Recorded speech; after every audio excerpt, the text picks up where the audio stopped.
72. 1241 ga 87 ni qo'shsa nechi bo'ladi? Shuni ham bilmaysizlarmi? Xulqimi chapkada keltirib pishiraman bu ikkosini hozir. Shunda qizim 2 ga 3 qo'shsa nechi bo'ladi?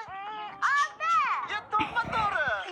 Nima yeylislar? Matematikni o'zgartirish kiritilibdi. Bugun axborotda aytdi. Endi 2 ga 3 qo'shsa hozir 6 bo'lyapti ekan. Mana bizlar qizim. Qirolicham ko'chaga chiq. Ya qiziq tegirmanmisizlar? Mana normal qo'shiq aytinglar. Sizga shik madamshikni aytib beringmi? Olam, parasatingda ishlayapti. To'yma bo'lsang, madamshikda aytgani. Bo'lmaydi.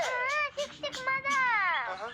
Bosur bolam, sen yelkalang pirillatib o'ynab berasan, tushundingmi? Yo tavba, o'lmas qashingjon tuxumni ichida dadalar joni qizning ichida bo'ladimi deyman. Bozordan kelgan nima aqling? Siz shashling. Ba'zida zarar. Ichichi yaxshiroq narsa ayt. Sen malashni ko'kris nimaligini bilasanmi? Rossiyada ishlab chiqarilgan. Ichida ko'pinchisi samokat yutib olasan. Undan tashqari 15 ta ko'kris qog'ozini yig'ib olsa, yana bitta ko'krisni tekniga berishadi. Hamma do'konlarda bor. Meni qizim nima tanlashni yaxshi biladi. Senlar tuzuk ham tushsa. Jo'lim.